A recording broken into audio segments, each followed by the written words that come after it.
శ్రీ రేణుకా ఎల్లమ్మ తల్లి జ్యోతిష్యాలయం భార్యాభర్తల సమస్యలు, ప్రేమ సమస్యలు, కుటుంబ సమస్యలు, వ్యాపారంలో నష్టం రావడం, మనశ్శాంతి లేకపోవడం, అనుకున్న పనులు కాకపోవడం, కోర్టు సమస్యలు, నరదృష్టి, సంతాన సమస్యలు, పెళ్లి కుదరకపోవడం, ఆరోగ్య సమస్యలు, వాస్తు, ఇంటి సమస్యలు, విదేశీ ప్రయాణం, ధనం నిలకడలేకపోవడం, మీకు ఎటువంటి పర్సనల్ సమస్యలు ఉన్నా జ్యోతిష్యం చెప్పబడును. కోయా గురూజీ లక్ష్మణరాజు గారు. Cell number 8466923012. ఓం శ్రీ మాత్రే నమః. ఛానల్లోకి స్వాగతమండి. ఈ రోజు వీడియోలో మనం కన్యారాశి వారి గురించి మాట్లాడుకోబోతున్నాం. అయితే ముఖ్యంగా మే 14-15 తేదీలలో ఈ రాశివారి ఇంట్లో ఒక స్త్రీ రహస్యంగా తిరుగుతుంది. అయితే ఆ స్త్రీ ఎవరు, ఎందుకు మీ ఇంట్లో రహస్యంగా తిరుగుతుంది అనే పూర్తి వివరాలు ఈ వీడియోలో తెలుసుకుందాం. అలాగే ఈ సమయంలో మీరు చేసుకోవలసిన దేవతారాధన, అలాగే ప్రతికూల ఫలితాలను అనుకూలంగా మార్చుకోవటానికి చేసుకోవలసిన పరిహారాల గురించి వివరంగా ఈ వీడియోలో తెలుసుకుందామండి. కానీ అంతకంటే ముందుగా మన ఛానల్ని ఇప్పటివరకు సబ్స్క్రైబ్ చేసుకోకపోతే సబ్స్క్రైబ్ చేసుకుని పక్కనే ఉన్న బెల్ ఐకాన్ నొక్కి ఆల్ సెలెక్ట్ చేసుకుంటే మేమిలాంటి వీడియోస్ అప్లోడ్ చేయగానే ముందుగా మీకు నోటిఫికేషన్ వస్తుంది. అలాగే వీడియోని చివరి వరకు స్కిప్ చేయకుండా చూస్తేనే మేమేం చెబుతున్నామో మీకు పూర్తిగా అర్థమవుతుంది. ఇక వివరాల్లోకి వెళ్ళిపోతే ఈ రాశివారు ఎన్నో సంవత్సరాల నుంచి ఎన్నో రకాల కష్టాలను అనుభవిస్తూ ఉన్నారు. వీరు అనేక కారణాల వల్ల కష్టాలైతే అనుభవిస్తూ ఉన్నారు. ఆ కష్టాలన్నీ కూడా పోయే రోజైతే రానే వచ్చింది. అదృష్టం కలిసి రావటానికి, మీకు అదృష్టం తెచ్చిపెట్టటానికి ఆ దేవత పరితపించిపోతుంది అంటే మీరు నమ్ముతారా? అయితే ముందుగా మనం ఈ రాశివారి గురించి తెలుసుకుందాం. ఈ రాశివారి మనసు చాలా మంచి మనసు. అన్ని రకాలైన సుగుణాలు, మంచి లక్షణాలను కలిగి ఉంటారు. ప్రతి పనిలోనూ ఈ రాశివారు చాకచక్యాన్ని చూపిస్తారు. ఏ పనైనా సరే, అది వర్క్ కానీ ఇంట్లో ఫ్యామిలీ అయినా సరే సరిగ్గా బ్యాలెన్స్ చేస్తారన్నమాట. ఎదుటివారి వల్ల ఎటువంటి కష్టాన్ని, నష్టాన్ని ఫ్యామిలీకి రానివ్వరు. వారి వల్ల మీరు కూడా ఎటువంటి కష్టాలు పాలవకుండా జాగ్రత్తలు తీసుకుంటారు. వీరికి చేతనైనంత వరకు కూడా ఎదుటివారికి సహాయం చేస్తారు. అంతేకాని అన్యాయం మాత్రం ఎట్టి పరిస్థితుల్లో ఈ రాశివారు ఎదుటివారికి చేయరు అని చెప్పొచ్చు. చాలా స్వచ్ఛమైన మనసుని చెప్పుకోవచ్చు. మీరు ఎంత ఎదిగినా ఒదిగి ఉంటారు. ఎదుటివారు ఏదైనా వీరికి నష్టాన్ని కలిగించే ప్రయత్నం చేశారనుకోండి, ఆ విషయం వీరికి తెలిసిందనుకోండి, అస్సలు వీరిని ఆపటం ఎవరి తరం కాదని చెప్పొచ్చు. అలాని వీరికి ప్రేమ లేదని చెప్పటానికి లేదు. ఎందుకంటే ఈ ప్రేమ కూడా ఎక్కువగానే ఉంటుంది. ఎంత ప్రేమను చూపించగలుగుతారో అంతే పగని కూడా వీళ్ళు చూపించగలుగుతారు. అంటే వీరికి కోపం, ప్రేమ రెండూ సమానంగా ఉంటాయి. వీరికి దైవానుగ్రహం ఎక్కువగా ఉంటుంది. మిగతా రాశుల వారితో పోల్చుకుంటే కనుక ఈ రాశివారికి ఓర్పు కానీ, సహనం కానీ, పట్టుదల కానీ, ఏదో ఒకటి సాధించాలనే తపన కానీ చాలా ఎక్కువని చెప్పుకోవచ్చు. వీరికి ఊహ తెలిసిన దగ్గర్నుంచి చాలా కష్టాలను అనుభవించారు. అలాగే ప్రతి ఒక్క కష్టం నుంచి ఒక గుణపాఠాన్ని కూడా నేర్చుకున్నారని చెప్పొచ్చు. ప్రతి ఒక్క గుణపాఠాన్ని పాజిటివ్గా తీసుకుని ఒక్కొక్క మెట్టు ఎక్కుతూ ఉన్నత స్థితికి చేరుకున్నారని చెప్పొచ్చు. వీరి యొక్క స్వభావం అలాగే మాట తీరు ఆకర్షణీయంగా ఉంటుంది. ఎదుటివారిని ఇట్టే ఆకట్టుకునే మాట తీరు వీరికొక గొప్ప లక్షణమని చెప్పుకోవచ్చు. వీరు రీసెంట్గా అంటే ఇప్పుడున్న ఈ కొత్త సంవత్సరంలో మే 14-15 తేదీలలో వీరికి ఒక స్త్రీ కారణంగా చాలా రకాల అదృష్టం కలిసి రాబోతుంది. కొన్ని ప్రమాదాల నుంచి కూడా వీళ్ళు బయటపడతారు.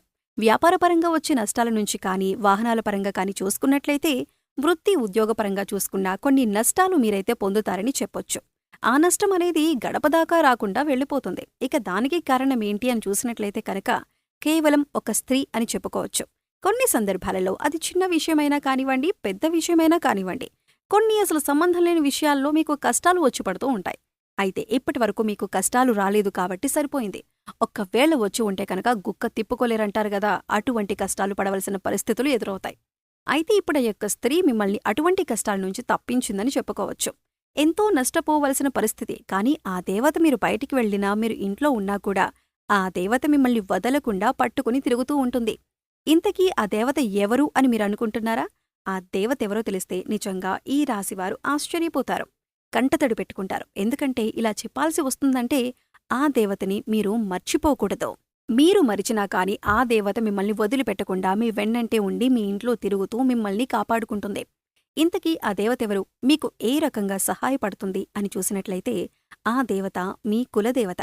మీ పెద్దవారిని అడిగితే మీకు ఆ కులదేవత ఎవరో అని చెబుతారు. మీ తల్లిదండ్రులు కానీ, మీ నాయనమ్మ కానీ, తాతయ్య కానీ, లేదా వాళ్ల వెనుకున్న తరాల వారు బ్రతికి ఉంటే వారిని కాని అడిగితే మీకు కరెక్ట్గా చెప్తారన్నమాట. అంటే మీరు గత కొన్ని తరాల వారిని అడగొచ్చు, లేదా మీ దూరపు బంధువులు ఎవరైనా సరే పెద్దవాళ్లు ఉంటే వారిని అడిగినా కూడా మీ కులదేవత ఎవరు అని చెబుతారు. మీ ఊర్లో గతంలో మీ ఇంటి పేరుతో ఉన్నవారు కానీ, లేదా మీ పూర్వీకులు, స్నేహితులు కానీ ఎవరైనా మిగిలి ఉంటే వారు ఖచ్చితంగా మీ సందేహానికి సమాధానం చెబుతారు. అయితే వారు ఇప్పటికీ ఆ దేవతకు గుడి కట్టి సంబరాలు చేస్తూ ఉండొచ్చు, అభిషేకాలు చేపిస్తూ ఉంటారు, ఎన్నో పూజలు చేస్తూ ఉంటారు. ఆ దేవత వల్ల ఈ పెద్దవారు కష్టాల్లో పడకుండా ప్రతి సంవత్సరం కూడా ఒక రోజున ఆ దేవతకు కొలువు చేసుకుంటూ ఉంటారు, పండుగలు పూజలు చేసుకుంటూ ఉంటారు. కానీ ఇప్పుడున్న ఈ బిజీ లైఫ్ స్టైల్లో అసలు దేవత అనేది ఒకటి ఉందనే మాట కూడా మర్చిపోయారు అని చెప్పటంలో ఎటువంటి అతిశయోక్తి లేదు. ఎందుకంటే ఇప్పుడున్న తరంలో వారికి అసలు కులదేవత అంటే కూడా తెలియని పరిస్థితిలో ఉన్నారు. కానీ మీ కులదేవత మిమ్మల్ని అంటి పెట్టుకుని ఉంది. మీ బిడ్డలను మిమ్మల్ని కాపాడుతూ, మీరు పట్టిందల్లా బంగారం అయ్యేటట్లు మిమ్మల్ని మర్చిపోకుండా తల్లి స్థానంలో ఉండి కాపాడుతూ ఉంది. కులదేవత మీ బిడ్డల్ని వదిలిపోకుండా గుర్తు చేయటానికి తానే స్వయంగా కదిలి వచ్చింది. మీకు ఎటువంటి కష్టాలు రాకుండా చేయటానికి, మీకు ఎటువంటి నష్టాలు కలగకుండా చేయటానికి స్వయంగా ఆ దేవతే మీ ఇంటికి అడుగుపెట్టింది. నిజంగా ఈ రాశివారైతే మాత్రం చాలా అదృష్టవంతులు. ఎందుకంటే సాక్షాత్తు అమ్మవారు మిమ్మల్ని కాపాడుకోవటానికి వచ్చిందంటే ఇంకంతకంటే అదృష్టం ఏం కావాలో చెప్పండి. కానీ ఇప్పుడు మీరు ఆ దేవతను ఎందుకు వదిలేశారో తెలియదు. అందుకు ఎన్నో కారణాలై ఉండొచ్చు. బిజీ లైఫ్ స్టైల్, ఉద్యోగాలకు వెళ్లటం, జాబ్లు వదిలిపెట్టలేకపోవటం, సెలవులు దొరకకపోవటం, ఇలా ఏ కారణమైనా అయ్యుండొచ్చు. కానీ మీరు ప్రస్తుతం ఉన్న సిచ్యువేషన్లో ఆ అమ్మవారు ఎవరు, అమ్మవారి గుడి ఎక్కడుంది అని మీ పూర్వీకుల ద్వారా తెలుసుకుని అమ్మవారికి పూజల్లాంటివి చేస్తే అమ్మవారు మిమ్మల్ని ఇంకా పై స్థాయికి తీసుకువెళ్తుంది. మీ బిడ్డల్ని కాపాడుతూ ఉంటారు, మీ ఆస్తి పాస్తులకు రక్షణ కలిగిస్తూ ఉంటారు. మీ పెద్దవారికి ఫోన్ చేసి ఆ దేవత ఎవరు అని కనుక్కోండి. ఆ దేవత ఫోటో అయినా కాని తెచ్చి ఇంట్లో పెట్టుకోండి. ఆ ఊరికి గుడికి వెళ్ళటానికి కుదరదు, మేం ఇతర దేశాల్లో స్థిరపడిన వాళ్ళం, ఆ దేవత ఫోటో అయినా కొనుక్కొని తెచ్చుకొని ఇంట్లో పెట్టుకోవచ్చు. ఆ దేవతకు ప్రతినిత్యం దీపారాధన చేయండి. ఏ పండుగ వచ్చినా ఆ అమ్మవారికి ధూపదీప నైవేద్యాలు సమర్పించడం ద్వారా ఆ దేవత మిమ్మల్ని అంటిపెట్టుకుని ఉంటుంది. ఒక రకంగా మీరింకా కష్టాలు అనుభవిస్తున్నారు అంటే కనుక ఆ దేవతని మీరు వదిలేశారు కాబట్టి మీకు ఒకదాని తర్వాత ఒకటి కష్టం వస్తుంది. ఈ విషయాన్ని గమనించండి. కులదేవతకు ప్రాధాన్యతనివ్వండి. ఇలా చేయటం వల్ల మీకు కష్టాలు రానివ్వకుండా మీకు ఏదో ఒక రకంగా సూచనగా కులదేవత మీకు గుర్తు చేస్తుంది. కాబట్టి ఇప్పటికైనా ఆ దేవతను వదలకుండా, ఒక్కవేళ ఆ దేవత కనుక మీరు గుడికి వెళ్లలేకపోతే ఫోటో పెట్టుకుని నిత్య దీపారాధన చేయండి. పండగ రోజుల్లో విశేషించి ధూపదీప నైవేద్యాలు సమర్పించండి. ఖాళీ సమయం దొరికినప్పుడల్లా ఆమె నామస్మరణ చేసుకుంటూ ఉండండి. అలాగే ఏ పని మీద మీరు బయటకు వెళ్తున్నా, ఏ కార్యం చేస్తున్నా ఆ దేవతను తలుచుకోండి. ఇలా చేస్తే మీరు పట్టిందల్లా కూడా బంగారం అవుతుంది. భార్యాభర్తల మధ్య సమస్యలు తొలగిపోతాయి. వృత్తి, ఉద్యోగ, వ్యాపారాల్లో అభివృద్ధి చెందుతారు. కాబట్టి ఇలా చేసి మీ జీవితంలో ఎంత మార్పు వస్తుందో మీరే తెలుసుకోవచ్చు. ఇకపై మీ జీవితంలో ఎటువంటి కష్టాలు ఉండవు. అప్పుల బాధలన్నీ కూడా తీరిపోతాయి. పితృరుణాలు లేదా పితృదోషాలు వంటివి వెనక తరాల నుంచి ఏవైనా వస్తున్నట్లయితే వాటి నుంచి కూడా బయటపడతారు. డబ్బులకి సంబంధించిన సమస్యలన్నీ కూడా తీరిపోతాయి. అవన్నీ కూడా మీరు ఎప్పుడైతే అమ్మవారికి పూజ చేయటం మొదలు పెడతారో అప్పట్నుంచి ఆ సమస్యలన్నీ కూడా పోతాయని చెప్పుకోవచ్చు. కాబట్టి ఆ దేవత ఎప్పుడూ కూడా మిమ్మల్ని అంటి పెట్టుకొని మీకు అన్ని రకాల సమస్యలైతే తీరుస్తున్నారు. సో చూశారు కదండి, ఈ రాశివారికి మే 14, 15వ తేదీలలో ఏం జరగబోతుంది, ఏ స్త్రీ మీ ఇంట్లో రహస్యంగా తిరుగుతోంది, ఆమెకు ఏం కావాలి అనే అంశాలను ఈ వీడియోలో మనం వివరంగా తెలుసుకున్నాం కదా. ఈ వీడియో మీకు నచ్చినట్లయితే లైక్ చేయండి. మీ ఫ్రెండ్స్ అండ్ ఫ్యామిలీ మెంబర్స్లో ఎవరైనా కన్యా రాశివారు ఉంటే వారితో ఈ వీడియోని షేర్ చేసుకోండి. అలాగే ఇప్పటివరకు మన ఛానల్ని సబ్స్క్రైబ్ చేసుకోకపోతే సబ్స్క్రైబ్ చేసుకొని పక్కనే ఉన్న బెల్ ఐకాన్ నొక్కి ఆల్ సెలెక్ట్ చేసుకుంటే మేము ఇలాంటి వీడియోస్ అప్లోడ్ చేయగానే ముందుగా మీకు నోటిఫికేషన్ వస్తుంది.